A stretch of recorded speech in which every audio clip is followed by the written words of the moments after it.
Hello good morning विद्यार्थी मित्रों, હું પ્રવીણ પટેલ ધોરણ 11 બાયોલોજી વિષયમાં આપનું સ્વાગત કરું છું।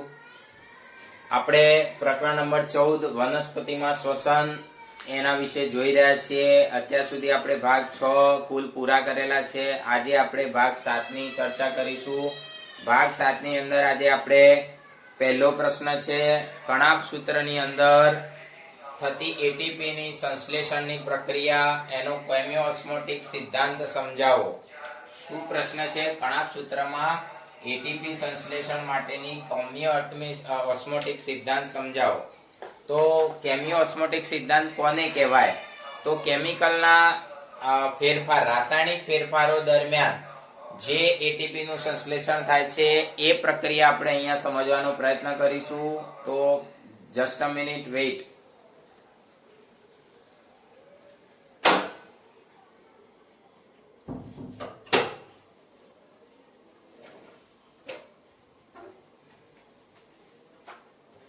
ચાલો વિદ્યાર્થી મિત્રો, આપણે પ્રશ્નની શરૂઆત કરીએ।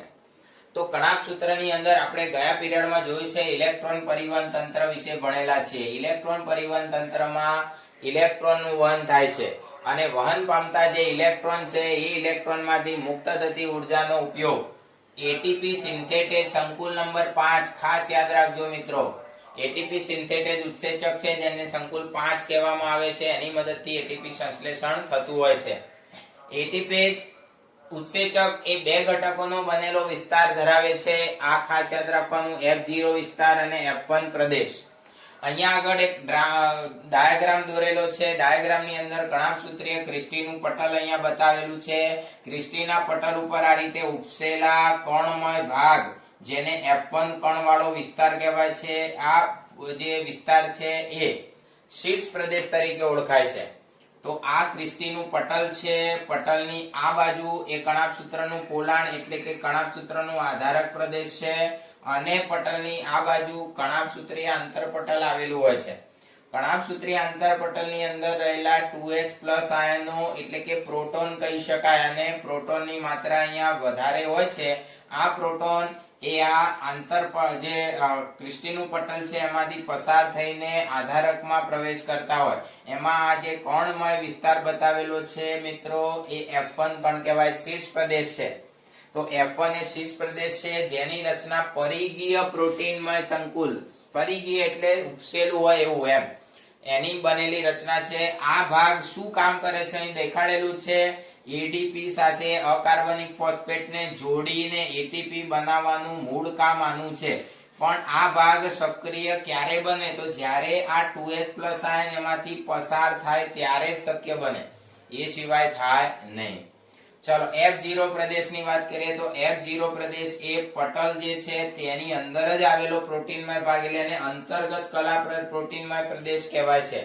અહીંયા લખેલું છે અંતર્ગત કલા પ્રોટીનમય સંકુલ, જે પ્રોટોન માટે એટલે કે 2H+ આયન માટે વહન માર્ગ એટલે ચેનલ બનાવે છે, જેના મારફતે આ 2H+ આયનો પટલમાંથી પસાર થઈને કણાભ સૂત્રના આધારકમાં આવે છે। એટલે અહીંયા લખ્યું છે કે જેના વડે 2H+ આયનોનું આંતરિક પટલને આરપાર વહન થતું હોય છે। હવે અહીંયા પ્રક્રિયા બે જ મુદ્દાની છે, એટીપી નિર્માણ કેવી રીતે થાય સમજો।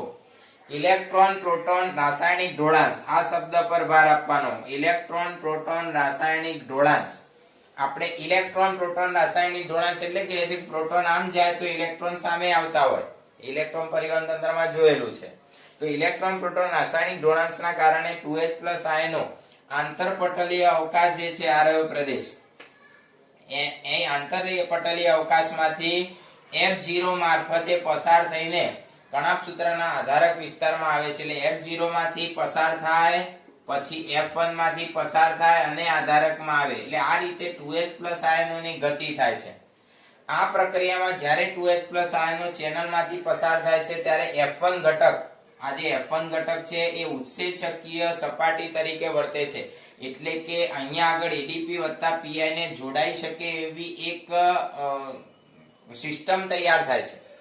એડીપી વત્તા પીઆઈ જોડાઈ શકે એવી સિસ્ટમ જ્યારે પ્રોટોન આમાંથી પસાર થાય ત્યારે જ શક્ય બને છે, એ સિવાય શક્ય બનતી નથી મિત્રો। એટલે તમારે આ ખાસ યાદ રાખવાનું છે કે F1 ઘટક ઉત્સેચકીય સપાટી તરીકે વર્તી એટીપી સંશ્લેષણમાં ભાગ લે છે અને એટીપી નું સંશ્લેષણ કરે.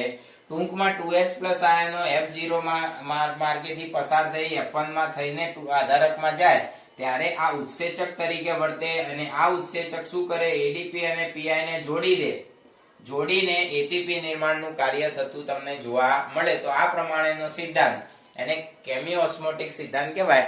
બોર્ડની પરીક્ષામાં 2 માર્કનો પ્રશ્ન પૂછાઈ શકે, પણ આપણે નીટના દ્રષ્ટિકોણથી ખાલી આ 2 મુદ્દા જ ખાસ યાદ રાખવાના છે.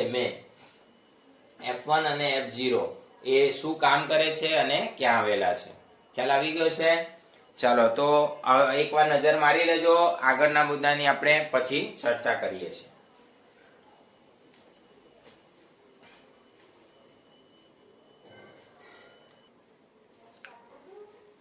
ચાલો વિદ્યાર્થી મિત્રો, હવે આપણે અજારક અને જારક બંને શ્વસન ભણી ચૂક્યા છીએ. અજારક શ્વસનને આમ જોવા જઈએ તો આથવણ પણ કહેવામાં આવતું હોય છે. આથવણના 2 પ્રકાર છે. એક આલ્કોહોલિક આથવણ, જેની અંદર ગ્લુકોઝમાંથી આલ્કોહોલ એટલે કે ઇથેનોલ નું નિર્માણ થાય છે, અને બીજું છે એ લેક્ટિક એસિડ આથવણ, જેની અંદર લેક્ટિક એસિડ બનતો હોય છે. જેમ કે દૂધમાંથી દહીં બનાવવાની પ્રક્રિયામાં લેક્ટિક એસિડ બનવાનો છે, તો એ બેક્ટેરિયાની અંદર અજારક શ્વસન જ થાય છે, પણ કેવું, લેક્ટિક એસિડ વાળું અજારક શ્વસન. મનુષ્યના સ્નાયુ કોષો જે છે એમાં અપૂરતો ઓક્સિજન મળે ત્યારે જે એને શ્રમ પડે છે ત્યારે અજારક શ્વસન થતું હોય, એ પણ આ જ પ્રકારનું આથવણ ગણી શકાય. તો આથવણ પણ કહી શકાય છે એવું પહેલા સમજો મગજમાં, એટલે આપણે લખી પણ દઈએ આથવણ.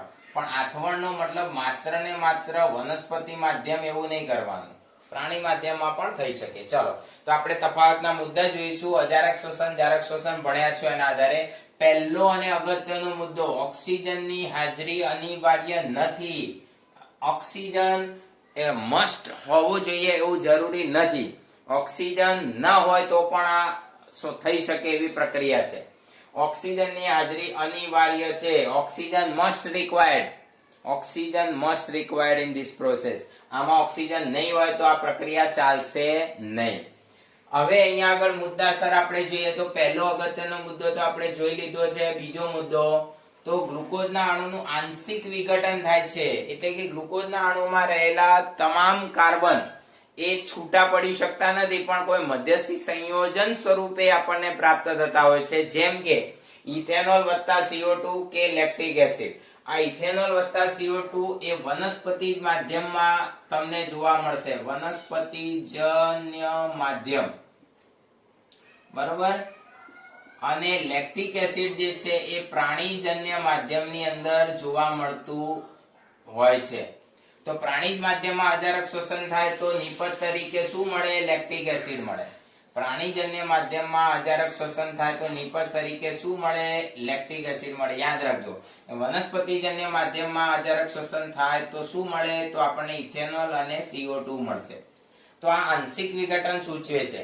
જ્યારે ગ્લુકોઝના અણુનું પૂર્ણ વિઘટન થઈ જાય, પૂર્ણ વિઘટનનો મતલબ કે 6 કાર્બન છૂટા પડી જાય છે, અને આ 6 કાર્બન માંથી 6 CO2 અને 6 પાણી નિપજ તરીકે પ્રાપ્ત થતી જોવા મળે છે આપણને.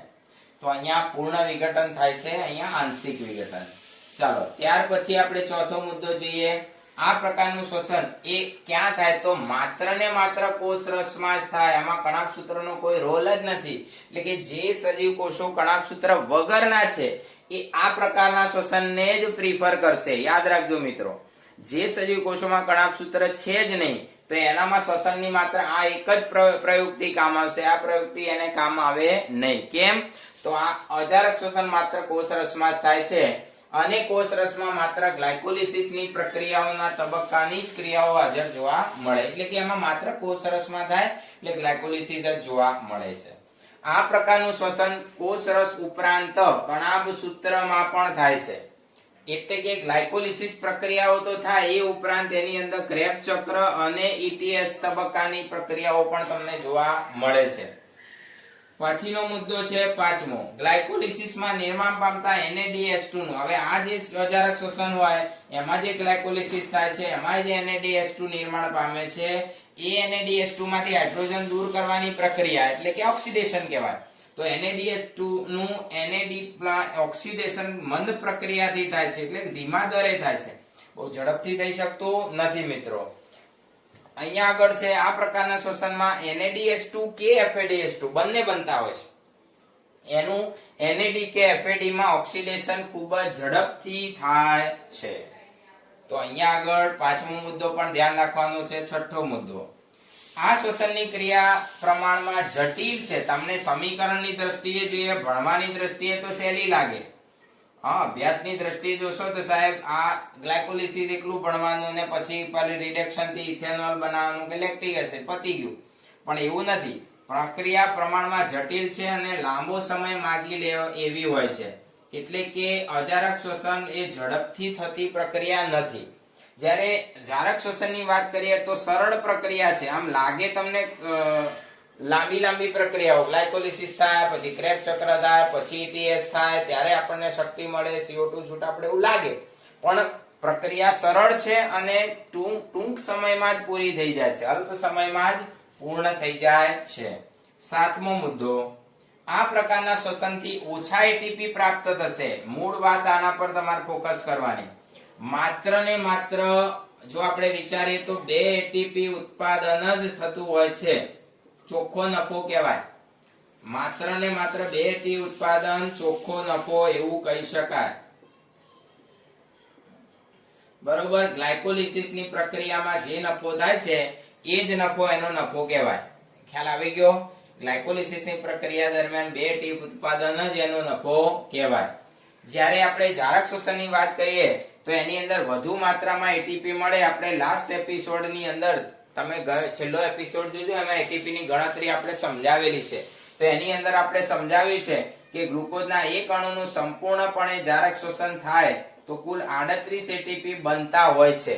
પરંતુ 2 ATP આપણે ખર્ચ ગણીએ છીએ, એટલે સુકોષ કેન્દ્રી સજીવોની અંદર 36 ATP ઉત્પાદન ગણી શકાય. તો જારક શ્વસનમાં આપણને વધુ માત્રામાં ATP મળે. એક ગ્લુકોઝમાંથી 36 ATP ચોખ્ખો નફો મળ્યો એમ કહેવાય. યીસ્ટ, બેક્ટેરિયા, ફૂગ અને કેટલાક અંતઃપરોપજીવી આને સ્વીકારે છે. બાકીના બધા ઉચ્ચ કક્ષાના સજીવોના જીવન કોષો એ આને સ્વીકારે છે. આમાં અપવાદરૂપ તમારે યાદ રાખવાનું છે એક કેસ, માનવીના સ્નાયુ કોષો જે છે મિત્રો, માનવીના સ્નાયુ કોષો એ અજારક શ્વસન કરતા હોય છે. હા, સ્નાયુ કોષો આમ જોઈએ તો કેવા ઉચ્ચ કક્ષાના જીવન કોષો છે ને, યુકેરોટિક, સુકોષ કેન્દ્રી કોષો કહેવાય. સુકોષ કેન્દ્રી કોષો છે, તેમ છતાં એની અંદર કણાભસૂત્ર પણ છે સ્નાયુ કોષોમાં, તેમ છતાં એ અજારક શ્વસન કરે છે. એટલે અહીંયા આગળ અપવાદ રૂપ આપણે લખી દેવાનું છે, અપવાદ. બરોબર, કે માનવીના જે સ્નાયુ કોષો છે, માનવીના સ્નાયુ કોષો, રેખિત સ્નાયુ કોષો, બરોબર, એની અંદર ક્યારેક ઓક્સિજન પૂરતો ન મળે તેવા કિસ્સામાં અજારક શ્વસન થતું હોય છે. ઓક્સિજન પૂરો મળે તો જારક શ્વસન થાય. ખ્યાલ આવી ગયો છે? તો એકવાર નજર મારી લો બધા જ મુદ્દાઓ ઉપર. આ ખૂબ જ અગત્યની મેટર કહેવાય. પાઠ પૂરો થયો પછી તમને આટલી તો ખબર પડવી જોઈએ જ. પછી આપણે આગળ પ્રશ્નની ચર્ચા કરીએ છીએ.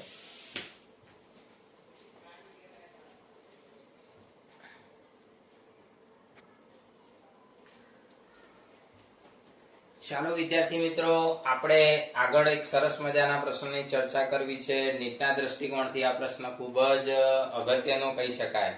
હવે જનરલી આપણે આખા પાઠની અંદર એવું ભણ્યા છીએ અત્યારે કે શ્વસનની પ્રક્રિયા જે છે એ ગ્લુકોઝના અણુના દહનથી જ ઇનિશિયેટ એટલે કે શરૂ થતી હોય છે. સામાન્ય રીતે જોઈએ તો શ્વસનની પ્રક્રિયા માટે અનુકૂળ પ્રક્રિયક જે છે એ ગ્લુકોઝ જ હોય છે. યાદ રાખજો IMP. શ્વસન માટે હંમેશા અનુકૂળ પ્રક્રિયા ગ્લુકોઝનો જ અણુ હોય છે. એટલે જનરલી આપણે આખો પાઠ જે તમને સમજાવ્યો એમાં ગ્લુકોઝના અણુનું જ શ્વસન આપણે સમજ્યા છે. પણ એવું હોતું નથી. કેટલીક પરિસ્થિતિની અંદર આપણા શરીરની અંદર રહેલા બીજા ઘટકો જેમ કે ચરબી અને પ્રોટીન, ચરબી અને પ્રોટીન જે છે એનું પણ શ્વસન પરિપથની અંદર એન્ટ્રી થાય છે અને એના વિઘટન દ્વારા પણ આપણને ઉર્જા મળતી હોય છે. ક્યારે? તો જ્યારે આપણે ઉપવાસ કરીએ છીએ, જ્યારે આપણને ખાવાનું મળતું નથી, જ્યારે આપણે બીમાર પડી જઈએ છીએ, ત્યારે આપણા શરીરમાં ગ્લુકોઝનું લેવલ ઓછું થાય. તો જ્યારે ગ્લુકોઝ શરીરને પૂરતા પ્રમાણમાં પ્રાપ્ત નહીં થાય તો આ ગ્લુકોઝ જે છે અનુકૂળ પ્રક્રિયક નથી મળતો. ત્યારે એવા સંજોગોમાં અન્ય પ્રક્રિયકો જે છે એ પણ શ્વસનમાં ઉપયોગમાં લેવામાં આવે છે. તો અન્ય પ્રક્રિયકો તરીકે શું હોય તો શરીરમાં સંચિત એવા ઘટક તરીકે પ્રોટીન સંચિત એવા ઘટક તરીકે ચરબી અને પ્રોટીન એ આપણે હાજર જોવા મળે છે. અથવા તો આહારમાંથી પ્રાપ્ત ઘટકો ચરબી અથવા પ્રોટીન એનું પણ આવી રીતે શોષણ થઈ શકતું હોય છે. મોસ્ટલી આપણે જો વિચારીએ તો કાર્બોદિતનું જ શોષણ થતું હોય છે જનરલી, પણ જ્યારે કાર્બોદિત ઓછા પ્રમાણમાં પ્રાપ્ત થાય મિત્રો ત્યારે આ બંને ઘટકો જે છે એનું પણ શોષણ થતું હોય છે. જેમ કે તમને ખાવા ન મળે, તમે ઉપવાસ કરો, ડાયટિંગ કરો, ત્યારે તમારા શરીરની અંદર કાર્બોદિત પ્રાપ્ત નથી થતું, એવા સંજોગોમાં ચરબીનું શોષણ શરૂ થાય છે. અને ચરબીનું શોષણ કેવી રીતે થાય એ આપણે સમજીએ. તો આ ચરબી જે છે એનું સૌપ્રથમ પાચક ઉત્સેચકોની મદદથી પાચન થાય છે. પાચન થવાથી એના બે ઘટકો છૂટા પડે છે. ચરબીના પાચનથી ફેટી એસિડ અને ગ્લિસરોલ મળશે આપણને. ફેટી એસિડ અને ગ્લિસરોલ મળે છે. ફેટી એસિડ જે છે એનું વિવિધ પ્રક્રિયાઓ, રાસાયણિક પ્રક્રિયાઓ અહીં ભણવાની નથી, પણ યાદ રાખવાનું કે ફેટી એસિડનું વિવિધ રાસાયણિક પ્રક્રિયાઓમાંથી પસાર થાય ત્યારે એમાંથી બને છે એસિટાઇલ કોએન્ઝાઇમ એ. જો કે આ પ્રક્રિયા ખૂબ જટિલ હોય છે, બરોબર, એટલે આ અનિવાર્ય સંજોગોમાં જ આનો ઉપયોગ થતો હોય છે આપણા શરીર દ્વારા. તો ફેટી એસિડ માંથી એસિટાઇલ કોએન્ઝાઇમ એ બને છે. અને તમે જાણો છો એ પ્રમાણે એસિટાઇલ કોએન્ઝાઇમ એ સીધો ક્રેબ ચક્ર સાથે જોડાયેલો ઘટક છે અને તેમાંથી CO2 અને પાણી છૂટા પડે. તો આ પ્રમાણે ચરબીમાંથી ફેટી એસિડમાંથી એસિટાઇલ કોએન્ઝાઇમ એ, એસિટાઇલ કોએન્ઝાઇમ માંથી CO2 પાણી મુક્ત થાય અને આપણને શક્તિ પ્રાપ્ત થાય. તો આ ફેટી એસિડ માંથી એસિટાઇલ કોએન્ઝાઇમ બનીને સીધો ક્રેબ ચક્રમાં જોડાય છે મિત્રો. એટલે આપણે અહીં વિચારવાનું રહ્યું કે ગ્લાયકોલિસિસ ની જે પ્રક્રિયાઓ છે અહીંયા આગળ થાય જ એવું જરૂરી દેખાતું નથી. એની બદલે અલગ પ્રકારની પ્રક્રિયાઓ અહીંયા થતી હશે. એટલે લખ્યું છે કે આવા પ્રક્રિયકોમાં શ્વસનની ક્રિયાને ગ્લાયકોલિસિસ તબક્કામાંથી પસાર થાય એવું જરૂરી નથી. તો જો ફેટી એસિડ ડાયરેક્ટલી એસિટાઇલ કોએન્ઝાઇમમાં ફેરવાયો, એમાં ગ્લાયકોલિસિસની કોઈ પ્રક્રિયાઓ આવતી નથી, પણ એનું શ્વસન આ રીતે થશે. હવે બીજો ઘટક ગ્લિસરોલ છૂટો પડે છે. ગ્લિસરોલ સામાન્ય રીતે ટ્રાઇહાઇડ્રોક્સી આલ્કોહોલ છે, પરંતુ એનું પણ વિવિધ તબક્કાઓમાંથી પસાર થઈને રૂપાંતર થઈ જાય છે DHAP માં. ડાયહાઇડ્રોક્સી એસિટોન ફોસ્ફેટ બને, કારણ કે ગ્લિસરોલની અંદર 3 કાર્બન છે અને આમાં પણ 3 કાર્બન જ છે. 3 કાર્બન યુક્ત ગ્લિસરોલનું રૂપાંતર 3 કાર્બન યુક્ત DHAP માં થાય અને DHAP નું તમે જાણો છો એ પ્રમાણે રૂપાંતર PgAl માં થાય છે. DHAP નું પૂરું નામ તમને ખબર જ હશે, ડાયહાઇડ્રોક્સી એસિટોન ફોસ્ફેટ. PgAl નું પણ પૂરું નામ ખબર છે, ફોસ્ફોગ્લિસરાલ્ડિહાઇડ અથવા ગ્લિસરાલ્ડિહાઇડ 3 ફોસ્ફેટ. તો ગ્લિસરોલ જે છે એનું રૂપાંતર DHAP માં અને DHAP માંથી PgL માં થાય છે. અને PgL જે છે એ આગળ તબક્કાઓમાંથી આ જે વિફોસ્ફોરીકરણનો તબક્કો છે ગ્લાયકોલિસિસનો સેકન્ડ ફેઝ એમાંથી પસાર થઈને પાયરુવિક એસિડ બનાવે છે. અને પાયરુવિક એસિડ માંથી એસિટાઇલ કોએન્ઝાઇમ અને ક્રેબ ચક્ર દ્વારા એનું વિઘટન થાય છે. તો ગ્લિસરોલનો પણ આ રીતે ઉપયોગ થતો હોય છે શ્વસનમાં. ગ્લિસરોલનો અહીંથી આ રીતે ઉપયોગ થાય ત્યારે પણ આપણને ક્રેબ ચક્રમાંથી પસાર થાય એટલે શક્તિ તો મળવાની સંભાવના પૂરેપૂરી છે. ઘણી વખતે આપણા શરીરની અંદર વધુ પડતો ગ્લુકોઝ પ્રાપ્ત થાય ત્યારે આ પ્રક્રિયાઓ વધુ ચાલે અને આ ક્રેબ ચક્રની જે પ્રક્રિયાઓ છે એ પણ વધુ ચાલે, પણ શરીરને જેટલી જરૂરિયાત છે એના કરતા વધુ તમે ગ્લુકોઝ એડેપ્ટ કર્યો છે, ખાધો છે, ગ્લુકોઝ ગ્રહણ કર્યો છે, તો એવા સંજોગોમાં પ્રક્રિયા રિવર્સ પણ થતી હોય છે. એટલે કે આટલે એસિટાઇલ કોએન્ઝાઇમ એમાંથી ક્રેબ ચક્રમાં જવાની બદલે પ્રક્રિયા રિવર્સ શરૂ થઈ જાય. ક્રેબ ચક્રની બદલે પ્રક્રિયા રિવર્સ શરૂ થઈ જાય એટલે તમારા શરીરની અંદર જો હું બતાવું છું એ પ્રમાણે રિવર્સ પ્રોસેસ થાય તો શું થાય જોઈ શકો છો તમે બધા જ વિચારો. શું થાય તો ફેટી એસિડ બનવા માંડે અને એમાંથી ચરબી બનતી હોય છે. તો આ પ્રમાણે તમારું શરીર જ્યારે તમે વધુ પડતું કાર્બોદિત ગ્રહણ કરો છો, મેંદાની આઈટમો અને એવું બધું વધારે ખાવ છો, ત્યારે તમારા શરીર દ્વારા જરૂરી જેટલી એટીપી ઉત્પાદન છે એનાથી વધુ ઉત્પાદન નહીં થાય, પરંતુ એસિટાઇલ કોએન્ઝાઇમ એમાંથી ફેટી એસિડ બનશે, એમાંથી ચરબી બનવા લાગશે. એટલે જ્યારે તમે વધુ પડતો આહાર ગ્રહણ કરો છો ત્યારે રિવર્સ પ્રોસેસ ચાલશે અને ચરબી જમા થાય, સ્ટોર થાય અને જ્યારે તમે ઓછું ખાવ છો, ખાવાનું નથી મળતું, ત્યારે ચરબીમાંથી શક્તિ પ્રાપ્ત થાય. તો આ રીતે આ પથને બંને બાજુની પ્રક્રિયાઓ, શક્તિ ઉત્પાદન માટે પણ અને સંચય માટે પણ, એટલા માટે એને એમ્ફીબોલિક પથ કહેવામાં આવે છે. ઉભયધર્મી. ઉભયધર્મીનો અર્થ ખ્યાલ આવી ગયો તમને? ઉપરથી નીચે પણ પ્રક્રિયા ચાલે, નીચેથી ઉપર પણ ચાલે, આવું પણ બની શકે.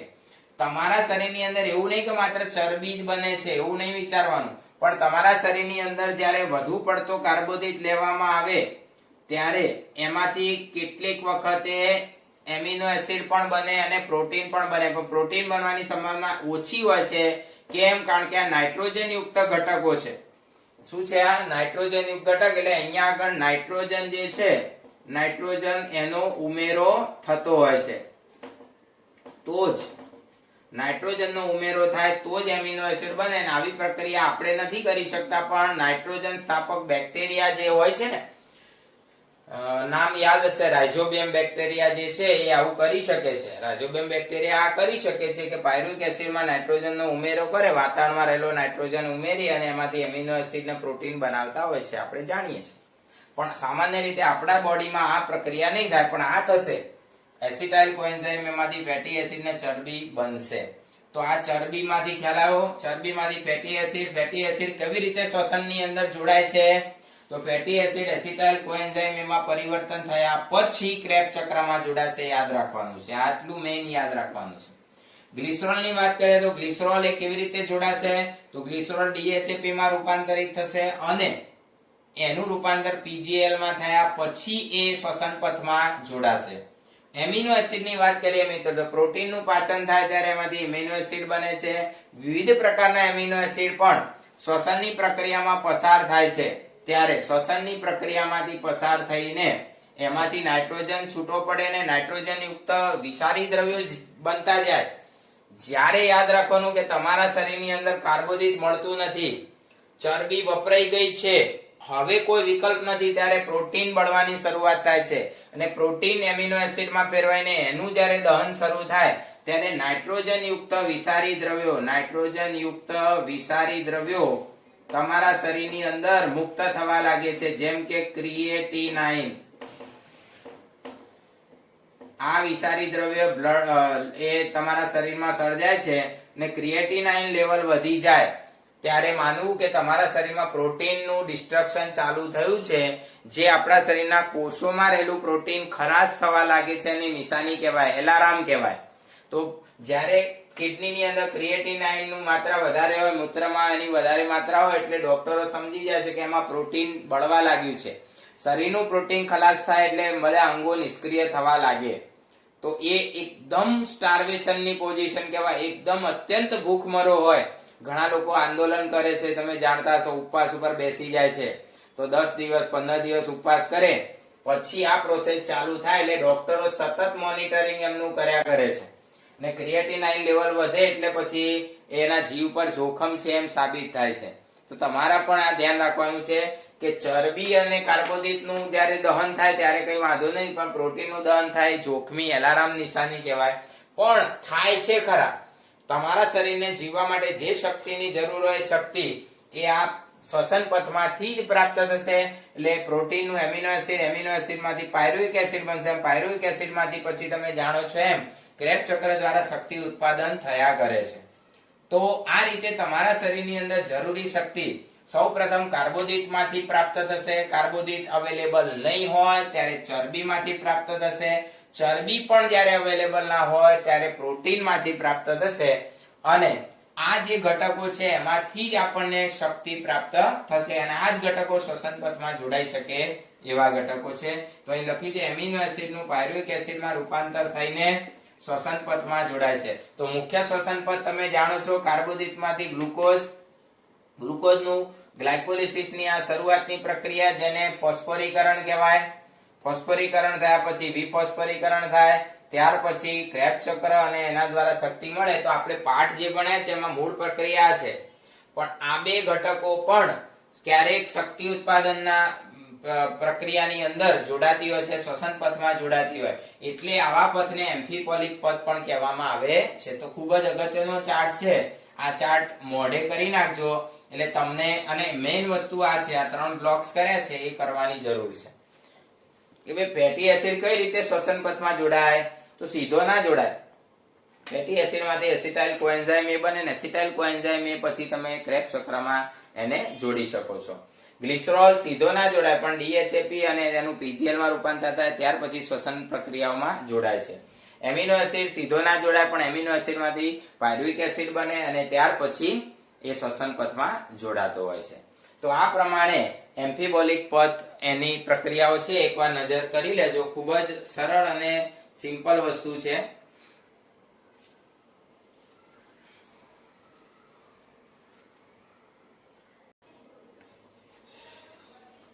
ચાલો વિદ્યાર્થી મિત્રો, આપણે પાઠના પૂર્ણાહુતિ તરફ જઈ રહ્યા છીએ. પ્રકરણનો છેલ્લો પ્રશ્ન છે, પૂરું થઈ રહ્યું છે. તો છેલ્લો મુદ્દો અહીં આપેલો છે શ્વસનાંક. તો અંગ્રેજીમાં એને રેસ્પિરેટરી કોશન્ટ કહેવામાં આવે છે. તો શ્વસનાંક કોને કહેવાય, તો તમે જાણો છો કે શ્વસનની પ્રક્રિયા થાય એમાં ઓક્સિજન વપરાતો હોય છે અને CO2 નું નિપજ તરીકે ઉત્પાદન થતું હોય છે. કોઈ પણ શ્વસન થાય, કોઈ પણ પદાર્થનું શ્વસન થાય, ઓક્સિજન વપરાય, CO2 ઉત્પન્ન થાય. તો આ એની વ્યાખ્યા છે. વ્યાખ્યા ખાસ યાદ રાખવાની છે. તો શ્વસન દરમિયાન ઉદ્ભવતો CO2 અંશમાં રાખવાનો છે અને વપરાતો O2 જે છે છેદમાં રાખવાનો છે. તો શ્વસન પ્રક્રિયા દરમિયાન ઉદ્ભવતા CO2 અને વપરાતા O2 નો જે ગુણોત્તર છે એને શ્વસનાંક કહેવાય છે. આ બે રીતે આપણે અહીંયા ગુણોત્તર બતાવેલો છે. શ્વસનાંક એટલે ઉદ્ભવતા CO2 ની માત્રા ભાગ્યા વપરાતા O2 ની માત્રા. પણ મોલ સંખ્યામાં લખવાની છે. અહીંયા માત્રા એટલે ગ્રામમાં કિલોગ્રામમાં નહીં. ઘણીવાર નીટમાં તમને પ્રશ્ન આવી રીતે પૂછતા હોય છે, બરોબર, કે ભાઈ એક શ્વસન પ્રક્રિયાની અંદર 100 ગ્રામ ઓક્સિજન વપરાયો છે અને 200 ગ્રામ CO2 ઉત્પન્ન થયો છે, તો એનો શ્વસનાંક કેટલો કહેવાય?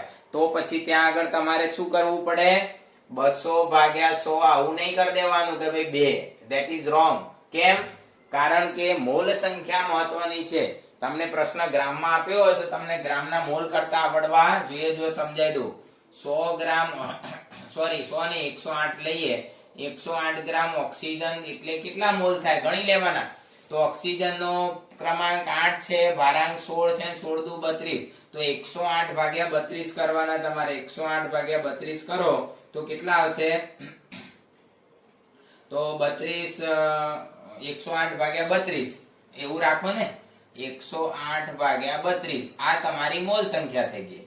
ચલો, એને તમને એવું કહેવામાં આવે કે ભાઈ 280 ગ્રામ CO2 ઉત્પન્ન થયો છે. તો 280 ગ્રામ CO2 ના મોલ ગણવા પડશે તમારે. કેવી રીતે ગણવાના? તો જો કાર્બનનો ભારાંક 12 છે અને આ 32 ને 12 કેટલા થાય? 44 થાય. તો 44 હોય, બરોબર, તો એને આપણે 1 મોલ કહીશું. તો 280 ભાગ્યા કેટલા થશે? 44. આટલા મોલ થયા. હવે તમારા બેનો ભાગાકાર કરવાનો છે. CO2 અંશમાં રાખવાનો એટલે 280 ભાગ્યા 44 અને આ છેદમાં રાખવાનો એટલે ઉપર નીચે વ્યસ્ત કરીને ગુણી નાખવાના. આ રીતે થાય. તો અમને ત્યાં નીટમાં એવી રીતે આપ્યું હશે કે આ ઉડી જાય. અહીંયા આગળ માની લો કે 216 આપ્યું હોય, એવું કર્યું હોય, તો અહીંયા આગળ 216 કરી દઈએ એટલે આપણે છેદ ઉડાડતા ફાવે. તો અહીંયા આગળ છેદ ઉડી જાય એટલે 2 આવે. અહીંયા આગળ છેદ ઉડે એટલે અહીંયા 11 ચોક 44 અને 8 ચોક 32. તો 16 ભાગ્યા 11. 16 ભાગ્યા 11 એ જવાબ તમારો કેવો આવશે? 16 ભાગ્યા 11 કરો એટલે ગ્રેટર ધેન 1. તો આ રીતે તમને નીટમાં થોડુંક હેરાન પરેશાન કરી શકે છે. તો તમારે ધ્યાન શું રાખવાનું છે? મોલ સંખ્યા.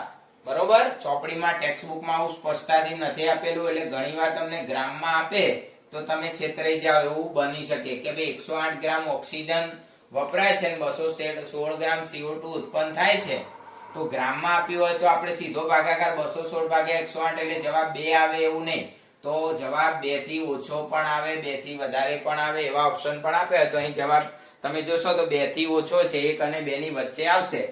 ખ્યાલ આવી ગયો મિત્રો? તો મોલ સંખ્યા પર આધારિત છે. મૂળ સંખ્યા કોને કહેવાય? તો તમે કોઈ પણ રાસાયણિક સમીકરણ લખો, એ સમીકરણને સંતુલિત કરવા જે આગળ આંકડો લખો છો ને એને મોલ સંખ્યા કહેવાય. એ કેમિસ્ટ્રીની પરિભાષામાં જોઈએ તો આ O અહીંયા સમીકરણ જુઓ, ગ્લુકોઝ + 6O2 + 6H2O આ શ્વસનની પ્રક્રિયા માટે જરૂરી પ્રક્રિયકો છે. 6CO2 12H2 અને ઉર્જા મુક્ત થાય એ નિપજ કહેવાય. તો આમાં 1 મોલ ગ્લુકોઝ કહેવાય. This is the 1 mall glucose. 1 mall glucose એટલે આનું વજન કરી દેવાનું તમારે જે થતું હોય એટલા વજનમાં તમારે 6 મોલ ઓક્સિજન નાખવો પડે. 6 મોલ ઓક્સિજન અને 6 મોલ નું જે ગ્રામમાં વજન થાય ગણીને એમાં નાખવાનો અને 6 મોલ પાણી એનું પણ ગ્રામમાં વજન થાય તો આટલા ગ્રામ આટલા ગ્રામ આટલા ગ્રામ ભેગો થાય તો જ આ પ્રક્રિયા થાય એમ કેવું છે. ખબર પડી?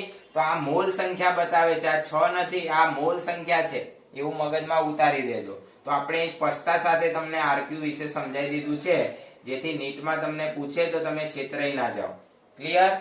બીજી રીતે પણ આપ્યું છે કદની સંદર્ભે ઉદ્ભવતા CO2 નું કદ વપરાતા O2 નું કદ. તમને કદ લીટરમાં આપ્યું હોય બરોબર, અમુક લીટર CO2 અમુક તો વાંધો નહીં, તો તમે ડાયરેક્ટલી ભાગાકાર કરી શકો છો, પણ બને ત્યાં સુધી મોલ સંખ્યા પર આપણે કોન્સન્ટ્રેટ કરવાનું છે. બરોબર. જુદા જુદા સ્વાસ્થ્ય પદાર્થોનો શ્વસનાંક અહીંયા ધ્યાન રાખજો. સ્વાસ્થ્ય પદાર્થ કોને કહેવાય આગળ પણ ચર્ચા કરેલી છે આપણે. તો સ્વાસ્થ્ય પદાર્થ કોને કહેવાય? તો જે પદાર્થ શ્વસનની પ્રક્રિયામાં પ્રક્રિયક તરીકે વપરાઈને એમાંથી CO2 ને ઉર્જા પ્રાપ્ત કરી શકીએ તો શ્વસનની પ્રક્રિયામાં ભાગ લેતા પદાર્થો સ્વાસ્થ્ય પદાર્થો કહેવાય. O2 CO2 એ શ્વસન વાયુઓ છે, સ્વાસ્થ્ય પદાર્થ નથી મિત્રો. સ્વાસ્થ્ય પદાર્થ તરીકે તમે કાર્બોદિત, પ્રોટીન, ચરબી, કાર્બનિક એસિડ, ફેટી એસિડ, ગ્લિસરોલ આ બધા વાપરી શકો છો. ક્લિયર?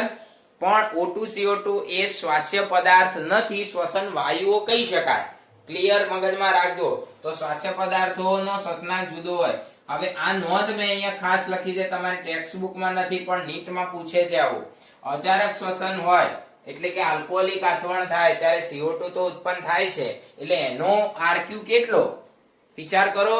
તો ઓક્સિજન વપરાતો જ નહીં તો છેદમાં શું આવશે? 0 અને છેદમાં 0 હોય તો RQ કેવો થઈ જશે ભાઈ? અનંત થઈ જશે.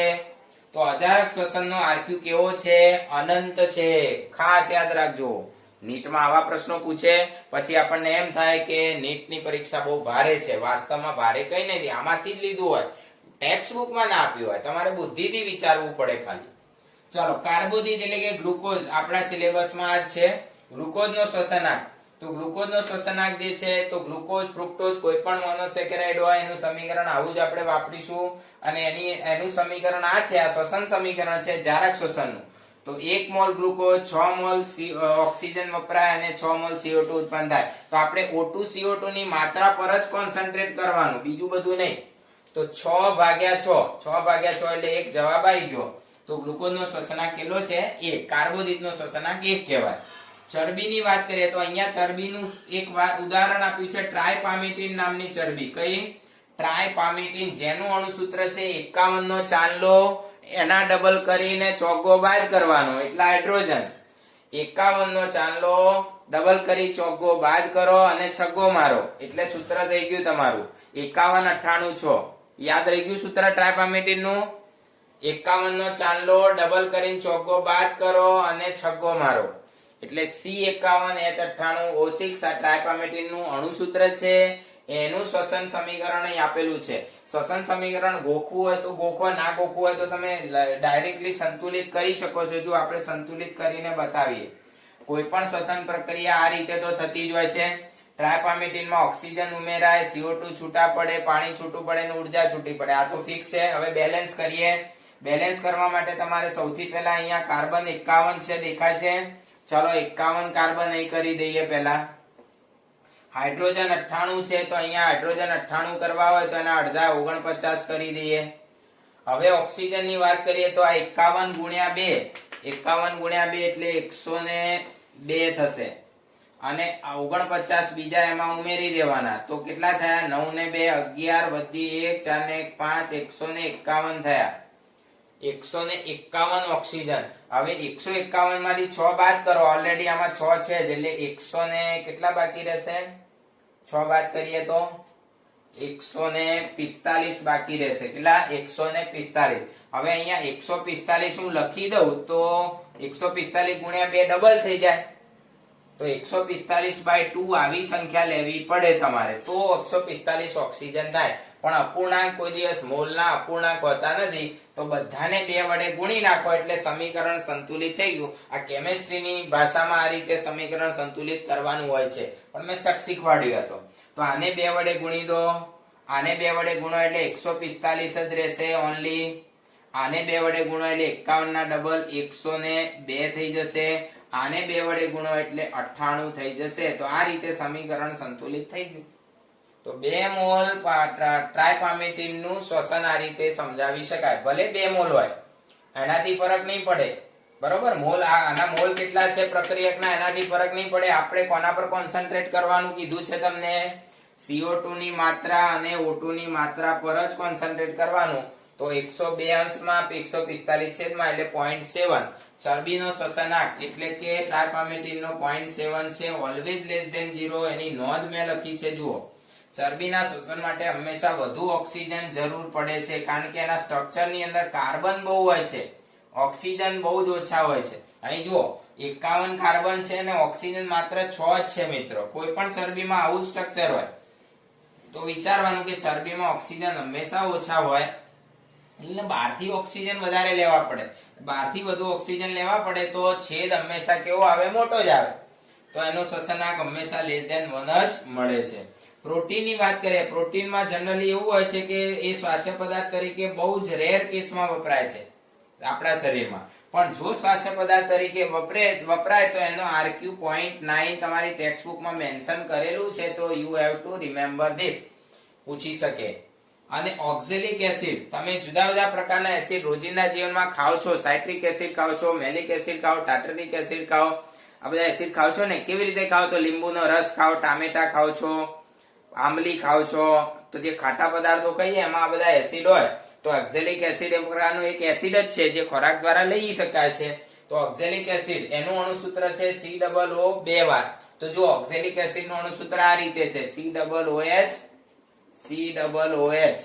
આને કહેવાય ઓક્ઝેલિક એસિડ. અને ત્રીજું આપણે ધારો કે COOH જોડી દઈએ આ રીતે, તો એને શું કહેવાય ભાઈ? તો એને કહેવાય ટ્રાયકાર્બોક્સિલિક એસિડ, જેને કહેવાય છે સાઇટ્રિક એસિડ. સમજણ પડી? તો આ પ્રમાણે આપણે અહીંયા આગળ ઓક્ઝેલિક એસિડ ની વાત આપી છે. સાઇટ્રિક એસિડ પણ આપી શકે છે. સાઇટ્રિક એસિડ નું શ્વસન સમીકરણ લખવું હોય તો હમણાં આપણે સમજાવીએ તમને. આ ઓક્ઝેલિક એસિડ છે એનું સમીકરણ સંતુલિત કરેલું જ આપ્યું છે. જો સંતુલિત કરવું હોય તો આપણે અહીંયા કરીને બતાવીએ, ગોખવું ના પડે તમારે. ચાલો, તો સૌથી પહેલા કાર્બન પર ફોકસ કરીએ. તો આમાં કાર્બન કેટલા કહેવાય? 2 કહેવાય. એટલે અહીંયા બગડો કરી દેવાનો. પછી હાઇડ્રોજન નો વારો. હાઇડ્રોજન 2 છે તો અહીં 2 છે જ ઓલરેડી. હવે ઓક્સિજન ગણો. તો ઓક્સિજન આની અંદર 1 ને 1 2 ગુણ્યા 2 4 ઓક્સિજન અહીં છે. કેટલા છે એમાં? 4 ઓક્સિજન અહીં છે. અને અહીંયા આગળ 2 દુ 4 અને 1 5. આ બાજુ 5 ઓક્સિજન છે, આ બાજુ 4 અને આ બાજુ 5. તો અહીં 1 ઓક્સિજન ઉમેરવો પડે. હવે 1 ઓક્સિજન એટલે 1/2 ઉમેરીએ ત્યારે 1 ઓક્સિજન આવે. પણ અપૂર્ણાંક ક્યારે કરાય નહીં. એટલે આપણે શું કરશું? બધાને 2 વડે ગુણીએ તો અહીંયા આગળ 2 વડે ગુણી દઈએ. અહીંયા 1/2 ગુણ્યા 2 એટલે 1 થઈ જશે. અહીંયા 2 વડે ગુણીએ એટલે 4 થશે. અહીંયા 2 વડે ગુણીએ એટલે 2 થશે. આ રીતે સંતુલિત થઈ ગયું. તમારે ગણવા હોય તો ગણી લેજો. હવે આમાં CO2 પર ફોકસ કરો. તો 4 CO2 ઉત્પન્ન થાય છે, 1 જ ઓક્સિજન વપરાય છે. 4 CO2 ઉત્પન્ન થાય છે, 1 જ ઓક્સિજન વપરાય છે. એટલે 4 ભાગ્યા 1 એ ગ્રેટર ધેન 1. શ્વસનાંક 1 કરતા મોટો. મતલબ કે શ્વસનાંક કેવો હોઈ શકે? તો શ્વસનાંક જે છે એ 1 કરતા મોટો હોઈ શકે, 1 કરતા નાનો હોઈ શકે, 1 હોઈ શકે, અનંત હોઈ શકે, 0 હોઈ શકે. Think about it. શ્વસનાંક 0 હોઈ શકે. તો જ્યારે અંશની માત્રા 0 હોય એટલે કે કોઈ શ્વસન પ્રક્રિયામાં CO2 ઉત્પન્ન જ ન થતા હોય તો એનો શ્વસનાંક 0 કહેવાય. જેમ કે ગ્લુકોઝમાંથી લેક્ટિક એસિડ બનવાની ક્રિયા, અજારક શ્વસન છે ને, લેક્ટિક એસિડ આથવણ, તો એનો RQ કેવો કહેવાય? તો એનો RQ 0 કહેવાય. કેમ? કારણ કે એમાં CO2 ઉત્પન્ન થતા નથી. તો અંશમાં 0 છેદમાં 0, તો 0 ભાગ્યા 0 હંમેશા એ કેવું લખાય છે? 1 જ લખાય છે. પણ વાસ્તવમાં એ પૂછશે નહીં, પણ આ પૂછી શકે આ આલ્કોહોલિક આથવણ એનો RQ અનંત લખવાનો છે. ખ્યાલ આવી ગયો? તો આ પ્રમાણે શ્વસનાંકનો મુદ્દો અહીંયા આગળ આપણે જોયો. એકવાર નજર મારી લેજો, પછી આપણે આગળ વાત કરીએ.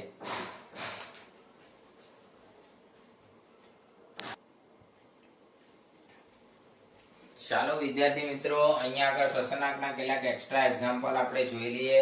નીટ માટે અગત્યની વાત છે. સૌથી પહેલું ઉદાહરણ જે છે અહીંયા આપ્યું છે ટ્રાયોલિન. ચરબીનો એક બીજો પ્રકાર છે. ટ્રાયોલિન નું અણુસૂત્ર 57, 104, 6. તમને કદાચ આવું સમીકરણ કઈક પૂછશે ચરબીનું બીજું કોઈ ઉદાહરણ તો આ આપી દેશે, અણુસૂત્ર તમને 100% આપશે જ. તો અણુસૂત્ર કઈ ગોખવાની જરૂર નથી, પણ એટલું યાદ રાખવાનું કે આ ચરબીનું જ્વારક શોષણ કરવા ઓક્સિજન ઉમેરશું, પાણી CO2 ને ઉર્જા છૂટી પડશે. સમીકરણ સંતુલિત કરવાનું એ અગત્યનું છે, પછી આરક્યુ મળી જાય. તો જો પેલા કાર્બન અહીં 57 છે તો અહીંયા આગળ આપણે લખી દઈએ 57. હાઇડ્રોજન 104 છે એટલે એના અડધા કરીને અહીંયા આગળ લખી દઈએ 52. 104 ના અડધા 52 થઈ જશે. હવે ઓક્સિજન આ બાજુ ગણવાના, 57 ગુણ્યા 2 એટલે 114 થશે, અને 52 એમાં બીજા ઉમેરી દેવાના છે. તો આ બેનો સરવાળો કરીએ, એમાંથી 6 બાદ કરી દઈએ પહેલા, 52 માંથી 6 જાય, આ બેનો સરવાળો કરી દો ચલો પહેલા. તો 4 ને 2 6 થશે, 5 ને 1 6 થશે, 166 થયા. આ બેનો સરવાળો જમણી બાજુનો. 166 માંથી આ 6 બાદ કરી દેવાના, એ અંદર રહેલા છે એટલે 160 રહેશે. 160 અહીંયા આગળ કરવા હોય તેના અડધા કરીને લખવા પડે, તો 80 ગુણ્યા 2 160 થઈ ગયા. તો આ સમીકરણ સંતુલિત થઈ ગયું. હવે અહીંયા શોષણાંકની વાત કરીએ તો 57 ભાગ્યા 80 કરશો તો આ જવાબ આવી જશે. 57 ભાગ્યા 80 કરો, આ જવાબ આવી જશે. ખ્યાલ આવી ગયો મિત્રો? સિમ્પલ વાત છે. ચલો, મરુદ્ભિદ વનસ્પતિઓ જે છે એટલે કે રણ પ્રદેશમાં ઉગતી હોય એ વનસ્પતિમાં દિવસના સમયે અમુક એસિડના મેટાબોલિઝમ અહીંયા આગળ આપેલા છે. સમીકરણ આરક્યુ મેલિક એસિડ, તો મેલિક એસિડ નો આરક્યુ 1.33 છે. કેવી રીતે? તો એનું અણુસૂત્ર તમને આપેલું હશે, ના આપ્યું હોય તો કેમિસ્ટ્રીમાં આવશે જ. મેલિક એસિડ એટલે 4 6 5 ચોગો છગો પંજો, ચોગો છગો ચોગો, એવી રીતે તમારે આ થોડું યાદ રાખી લેવાનું છે. મેલિક એસિડમાં 4 6 5, મેલિક એસિડમાં 4 6 5 અને સક્સિનિક એસિડમાં 4 6 4. ના યાદ રાખો તો ચિંતા નહીં, મેલિક એસિડ નું યાદ રાખજો ખાલી 4 6 5. એમાં ઓક્સિજન ઉમેરો, CO2 ને આ થાય. બેલેન્સ કરીએ તો કાર્બન કેટલા છે 4, તો અહીં લખી દો 4. હાઇડ્રોજન અહીં કેટલા છે 6, તો અહીં લખી દો 3. 3 દુ 6 થઈ ગયા. ઓક્સિજન આ બાજુ ગણો, 4 દુ 8 ઓક્સિજન, અહીંયા વત્તા 3 એટલે 11 ઓક્સિજન જમણી બાજુ થયા. 11 માંથી 5 કાઢી નાખો, અંદર છે જ. 11 માંથી 5 જાય તો 6 રહે, તો 6 કરવા માટે અહીંયા 3 લખવા પડે. હવે તમે અહીંયા 4 ભાગ્યા 3 કરશો એટલે 1.33 જવાબ આવી જશે. ખ્યાલ આવી ગયો? ચલો આની વાત કરીએ. કાર્બન આમાં 4 છે એટલે અહીં લખી દો 4, હાઇડ્રોજન અહીં 6 છે એટલે અહીં લખી દો 3. હવે ઓક્સિજન 4 દુ 8 ને 3 11, 11 છે એમાંથી 4 કાઢો, 11 માંથી 4 જાય એટલે 7 વધે. તો અહીંયા 7 તો ન લખાય, 7 દૂત્યાંશ લખીએ એટલે 7 થાય, પણ બગડું છેદમાં લખાય નહીં, બધે ડબલ કરી નાખો એટલે અહીંયા 2 વડે ગુણવાના, અહીંયા એકલા 7 થઈ જશે, અહીંયા 2 વડે ગુણવાના 8, અહીંયા 2 વડે ગુણવાના 6. આ રીતે થશે. તો 8 ભાગ્યા 7 કરવાના 1.14 આવી જશે. ખ્યાલ આવી ગયો? ચલો, આ જે છે એ સાઇટ્રિક એસિડ નું અણુસૂત્ર છે. સાઇટ્રિક એસિડ આ રીતે હોય છે, બરોબર. હું તમને એનું સ્ટ્રક્ચર બતાવી દઉં. સાઇટ્રિક એસિડ કઈક આ રીતનો એસિડ છે. એક વખત COOH, બીજી વખત COOH, ત્રીજી વખત COOH. બાકીની જગ્યાઓ જે છે એની અંદર H હોય આ રીતે. મતલબ કે એનું સ્ટ્રક્ચર ગ્લિસરોલ ને મળતું આવે છે. ગ્લિસરોલ માં 3 OH હોય, ટ્રાયહાઇડ્રોક્સી આલ્કોહોલ કહેવાય, અને ટ્રાય કાર્બોક્સિલિક એસિડ અથવા તો સાઇટ્રિક એસિડ કહેવાય. ખબર પડી ગઈ? તો જુઓ આમાં કાર્બન કેટલા છે તો 2 2 4 2 6 એટલે કાર્બન 6, હાઇડ્રોજન કેટલા 1 2 3 4 5 6 7 8, 8 હાઇડ્રોજન, ઓક્સિજન કેટલા 2 2 4 2 6. તો આ કઈ ગોખવાની જરૂર નથી, સાઇટ્રિક એસિડ નું ફોર્મ્યુલા તો આવડે એવી જ છે, ગ્લિસરોલ ના જેવી જ છે. ચલો, આ તમારે બેલેન્સ કરવાનું છે. અહીં 6 છે તો અહીંયા 6, ઓક્સિજન હાઇડ્રોજન 8 છે તો અહીંયા 4. ક્લિયર? હવે ઓક્સિજન 6 દુ 12 અહીંયા થાય, 4 અહીંયા, 12 ને 4 16. 16 થયા ને, 16 માંથી 6 કાઢો એટલે 10 વધે, 10 વધે એટલે એના અડધા 5, 5 દુ 10. તો આ બેલેન્સ થઈ ગયું. તો 6 ભાગ્યા 5 કરશો તો કેટલા થશે 1.33 એવો જવાબ આવે છે. જોઈ લો, ચેક કરી લેજો કેલ્ક્યુલેટર થી. 6 ભાગ્યા 5 કરવાના, 6 ભાગ્યા 5 ઉપર નીચે 2 વડે ગુણી દઈએ, બરોબર. એટલે કેટલા થઈ જશે? ઉપર નીચે 2 વડે ગુણીએ એટલે ઉપર 12 થશે, નીચે 10 એટલે 1.2 આવે છે. સોરી, સાઇટ્રિક એસિડ માટે 1.2 આવશે.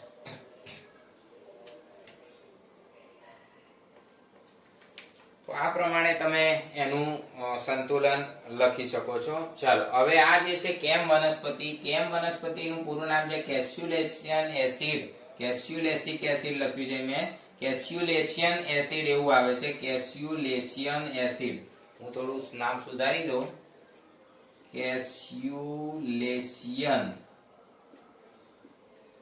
કેસ્યુલેશિયન એસિડ મેટાબોલિઝમ.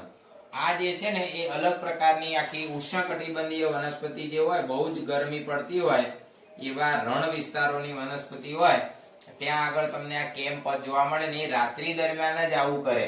તો કેમ વનસ્પતિની અંદર રાત્રિ દરમિયાન શું થાય છે, તો ગ્લુકોઝનું રૂપાંતર એ મેલિક એસિડમાં થતું જોવા મળે છે. તો આ ગ્લુકોઝ લખ્યું છે, એનું મેલિક એસિડ બનાવ્યું છે. એમાં ઓક્સિજન વપરાય છે પણ CO2 છૂટો પડતો નથી મિત્રો, આ ધ્યાન રાખવાનું છે. હવે આમાં CO2 છૂટો જ નથી પડતો. બેલેન્સ કરી દઈએ એકવાર કરવું હોય તો. 6 કાર્બન તો અહીંયા 4 કાર્બન. હવે આ બાદ 6 ના બાદ 4, તો શું કરવાનું, લસા લેવાનું. 6 4 નો લસા 12 આવશે, તો અહીંયા 3 વડે ગુણ્યા એટલે 4 તરી 12, 2 વડે ગુણ્યા એટલે 6 દુ 12 થઈ ગયા ને. સાદું મેથેમેટિક્સ. 4 તરી 12, 6 દુ 12. હવે હાઇડ્રોજન 12 દુ 24, અહીંયા 6 તરી 18, 6 તરી 18 બરોબર. અને 18 જે છે એમાં બીજા 2 ઉમેરીએ તો બેલેન્સ નથી થતું ને. 12 દુ 24, તો અહીંયા આગળ 18 છે. 18 માં કેટલા ખૂટે, 19 21 22 23 24, 6 ખૂટે એટલે અહીંયા આગળ 3 કરી દઈએ. 3 દુ 6, 18 ને 6 જો 12 દુ 24, 18 ને 6 24. ઓકે. ઓક્સિજન અહીંયા આગળ વિચાર કરો તો આ બાજુ કેટલા ગણવાના, 5 તરી 15, 5 તરી 15, 15 ને 3 18, 18 છે જ અહીંયા. 18 છે, એમાંથી 6 દુ 12 બાદ કરી દો, -12 એટલે 6 વધે. કેટલા વધે, 6 વધે. તો 6 ના અડધા 3 કરી દો એટલે આ બેલેન્સ થઈ ગયું તમારું સમીકરણ. સમજણ પડી? આ રીતે તમને કેમિસ્ટ્રીમાં આવડવું જોઈએ, બહુ જરૂરી વસ્તુ છે. હવે આ સમીકરણ તો લખી દીધું, પણ આરક્યુ કેટલો, સમીકરણ પ્રમાણે આરક્યુ કેટલો, 0. કેમ, CO2 ઉત્પન્ન થતો નથી. દેખાય છે ને, CO2 નું માપ 0 છે એટલે એના આરક્યુ કેટલો થશે, 0 થશે.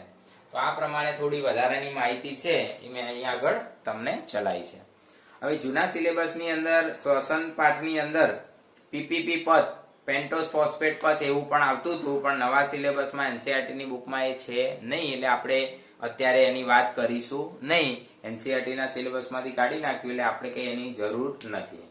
તો અહીંયા આગળ આપણે સંપૂર્ણપણે વનસ્પતિમાં શ્વસન પ્રકરણ પૂર્ણ કરી દઈએ છીએ મિત્રો. કુલ 7 ભાગની અંદર આપણે આ પ્રકરણ ચલાવ્યું છે.